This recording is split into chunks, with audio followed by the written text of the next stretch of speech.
Yeah, so I lost my licence, and obviously life became even more manageable because I was independent of everyone else around me. For work, for money, for somewhere to stay. Because as I said, I was like a tornado. I could just go into people's lives, just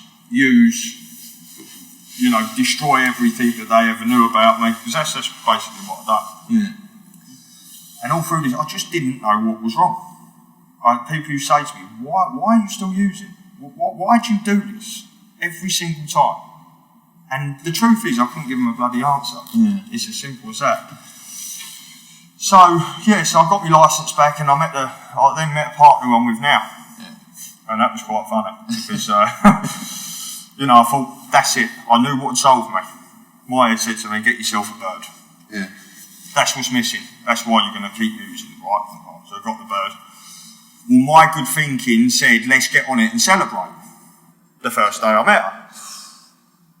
Brilliant. Yeah. So I was off and rolling again. It weren't nothing to do with meeting the bird, do you know what I mean? That was just, that was what the delusion in my head was telling me. So anyway, I was using all the way through, and this was like 3 years ago. Mm-hmm. And I'll try and sort of get it up to where we was, and she didn't have a clue. And I was staying there a few nights a week, and I think she could sense something was going wrong. Yeah. Well, she was going to bed, and I'd be using, because I knew she didn't know what I looked like when I was using, I knew I could get away with it. Yeah. But obviously she started realising, because of body language and stuff like that, I thought that I was getting away with it. But that's how deluded I was at the time. So I'd be going out at 2, 3, 4 in the morning. Like, she's in bed. I'm going to get more drugs. Yeah. She'd ring me up and, where are you? I'm at McDonald's. It's 4 in the morning, and I can laugh about it now. Yeah. But my heart dropped. Oh no. I'm just going to get away with this. I'd sneak back in the door. Yeah. Don't turn the light switch on because she might hear it. If I can get in, lay myself down quickly, and I'm sure a lot of addicts out there can relate to what I'm saying. And anyway, it come to a head, and I told her the problem. I thought, I can't tell her. I just can't tell her. She won't want to be with me. Who wants to be with someone like me? Mm. I was a junkie, basically. I was a functioning junkie. Yeah. And I knew I had a problem. And she said, look, you need help. And bless her heart, she stood by me. So I went to this drug rehabilitation place down in Redbridge called R3. Whether or not other people have heard of it, I don't know. But to be fair, it didn't do nothing for me. I went in there, she said, right, what's the problem?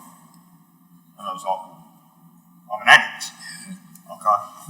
So what causes you to use? See, this is what I didn't know. She's asking me, why am I using? Well, that's what I'm here for. That's what I was there for, because I wanted to find out why I kept using. Yeah.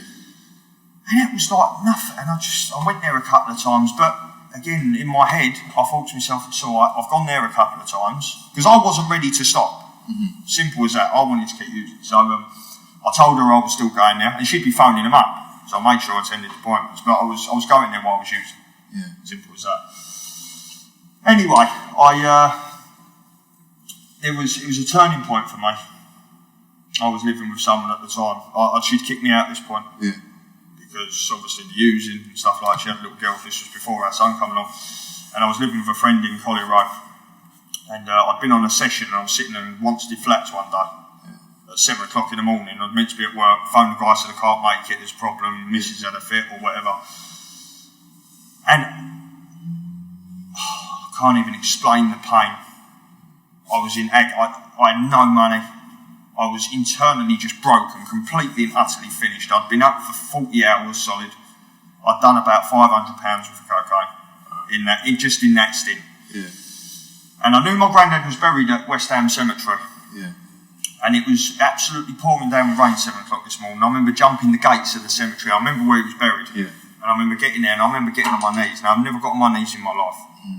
Soaking rain. I hadn't been changed for 3 days. I must have absolutely stunk. I had blood coming out my nose where I'd used so much. Yeah. And I remember getting on my knees, and I just looked up and I cried. I said, I just don't know what to do. Yeah. Excuse me, getting a bit emotional now. And I said, please help me. And anyway, fast forward that, someone must have heard my call, because I was then introduced to a 12-step program. Yeah. And the initial stage of it, I walked in there and I sat there and I thought, I don't want to be in this room with all these people. I'm nothing like this. Because my head, being the way it was, I was deluded. It used to tell me that I didn't have a problem. I wasn't like these people. I didn't use how they used. Yeah. I didn't do the things they done. Some people have done things worse. Some people have done things not as bad. Yeah, yeah. So I carried on using again. Yeah. And then I went back in the rooms about 6 months later after having a period of 5 months clean. So you was in the rooms and you was using? In the rooms? Yeah. Whoa. Look, it's not, this stuff ain't easy. Anyone who thinks it is. It's a simple, the 12-step program is simple. Yeah. But it's based on the individual wanting it. And it's a program of action. Yeah. You know, it's not something you just swan in, do a few meetings, and then you're cured. And then you're cured. But that's what I thought. I walked in there, give it the Johnny Big Bananas, thought I knew it all, was going, yeah, I can relate to that. What? Talking over people in meetings, didn't really understand the stuff of it, getting really excited. I'd heard some new information. Yeah. I thought, that's it. So we've got 30 days. I thought, sweet. Chuck my big book away. Chuck my key rings that I'd earned away. And I thought, that's it, I've got this. Went 5 months and I relapsed. And it got, you know, the repercussions for me were worse. I got kicked out from partner's place again. Yeah. Just living on someone's sofa. And it got to February the 14th, 2017. And I'd relapsed yet again while telling people I was in this program and that I was 4 months clean. Okay. And I weren't even 2 days clean. Yeah. And I walked in on Valentine's Day absolutely nutted. You know, I'd been on a 36-hour bender again, done all my money. And by this time my partner knew. Yeah. She looked at me, she said, I want you out. My son was sitting there. My mum didn't want nothing to do with me. She didn't want nothing to do with me. You ain't seen your son. Something that day snapped, and in the program I'm in, it talks about you have to be willing to go to any lengths. Yeah. Literally any lengths. I didn't know what that meant. But by this point I was so broken. That's all I had left. I didn't have nothing. I had no money to buy gear anyway. Yeah. I'd surrendered at that point. You know, I'd surrendered, and I had to be honest with myself. You have a major problem, and you need help. And if you don't get help now, you're going to end up in prison or you're going to be dead. Because ultimately, that's where it leads. Yeah. You know, Yeah. it leads to death. I know a lot of people, God bless their souls, have passed away through this. And there's people out there who know nothing about these programs, and they've got no access to them, and they never will have. Yeah. You know, it's something like 1% of the people in the rooms actually recover. Wow. Only 1%. Wow. You know, because it's a course of vigorous action and honesty. It's also, I had to find, which I really struggled with, because they use the term God. I've never been a religious person in my life. Never claimed to be. I never will be religious, I don't think. Yeah. But what I didn't realise, it was about believing in a power out there somewhere which was greater than me. Because by my own will and by my own power, I was hopeless. You know? So excuse the language, I can organise a piss up in a brewery. Do you know what I mean? Yeah, yeah. Let alone recover myself from an addiction. So I gave my everything to this program. I got myself a sponsor, and it was hard. I was on my own every day, but you know, I went to meetings solidly for the first 3 or 4 months, every single day without fail, apart from when I had my children. Yeah. I was at a meeting every day. I'd done all the suggestions. You know, I had to live on a spiritual. I had to have what's called a spiritual awakening. Okay. Or in layman's terms, simple terms, is I had to have a complete psychic change. Yeah. So I had to forget everything I knew about life, what I thought I knew about life, what I thought I knew about me, what I thought I knew about everything. I had to get rid of it. And I had to start afresh. I had to delve deep down inside me and get to know me, find out what were my triggers, what was it that caused me to use, which was mostly fear, anger, resentment. Okay. The 3 main offenders. Fear probably the main one for me, Number and 1. then resentment, but fear breeds resentment. Yeah. So I'm trying to sort of hurry it along a little bit here because I know I've been waffling on. No, never. So yeah, I started doing the suggestions, and I got to 30 days, and I got to 60 days. But it's a daily reprieve. I have to take action with the tools that I've been given via this program, and I have to use them every single day. Not even just on Mondays, even for the rest of my life. If I want to stay clean and sober, and I want to live, I want to be a good dad. I want to, I believe, jumping a little bit, I believe that the purpose that I didn't die while I was using, purpose that people didn't give up on me while I was using, is the reason why I'm sitting here now, because I think that my purpose is to help other addicts recover from this stuff. Because it's fatal. It's dangerous. It's a killer. It ruins lives. But it is an illness. Like cancer, like brain tumours, like heart disease. It is an illness. And it's very misunderstood. It's misunderstood because of the amount of carnage and wreckage we cause. But deep down, it is a deep-rooted problem. It coincides with mental health as well. There's a lot, especially footballers that have come out with addictions who have got mental health. I think Clark Carlisle was one of them, who I heard. He was dual diagnosis. Okay. So he was an addict and he had mental health issues. And he's actually started up a foundation, the Clark Carlisle Foundation. Okay. So yeah, I believe that, through the action that I've taken, I'm blessed to be sitting here today with you. And I feel so humble, and I'm so pleased that you've asked me to do this, because it's part of my program. It's part of giving back. I need to give back what's been so freely given to me, the information of the program that I've got. But yeah, it is a lifetime thing.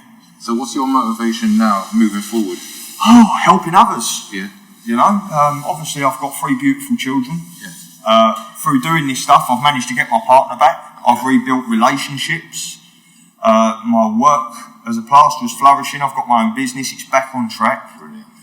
I've quit smoking in recovery. Good.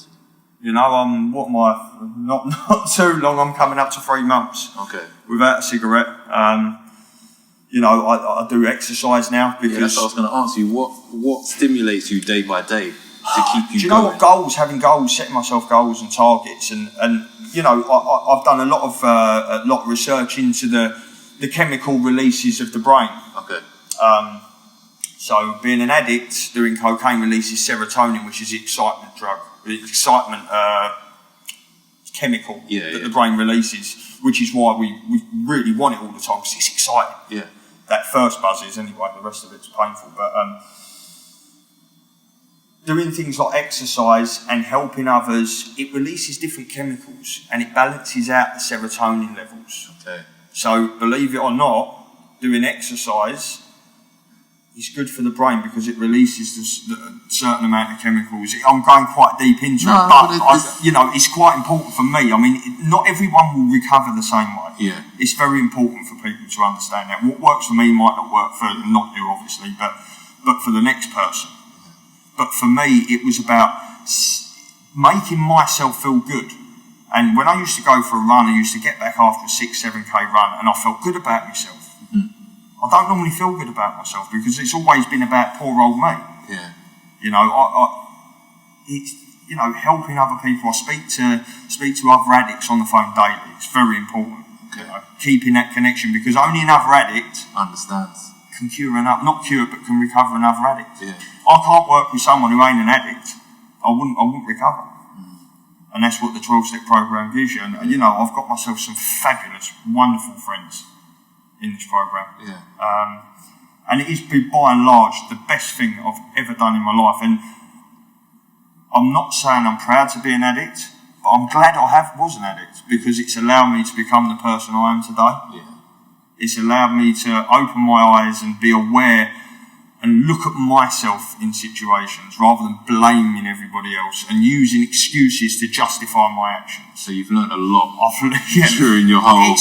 It's been hard, but do you know what? If I hadn't have done what I've done, I wouldn't have the experience I've got to pass down to somebody else. Yeah. And it's as simple as that. Well, it was an absolute pleasure. Thank you for having me. It was I really hope that you can stay the way that you are. So do I. No, you're doing a brilliant job, man. Yeah. I'm absolutely honoured to actually be here and sit down and talk to you. Do you know what? It's a pleasure to be here, and through you know, for the sake of anonymity, I'm not allowed to mention Yeah. what I'm doing. But if there's anybody out there who needs this information, Google it, 12-step program. You know, any rehab centres, they'll put you on to the correct path. Yeah. And they'll help you. You know, you're only one phone call away, and it is amazing. But you've got to want it. Yeah. I've got to make a point that you've got to want it, and it's a program of action for you, the addict, to do for yourself, because no one else can do it for you but you. But I'll leave it there. Thank you very much. Brilliant. Thank you very Pleasure. much. I really appreciate it. Thank you. Cheers.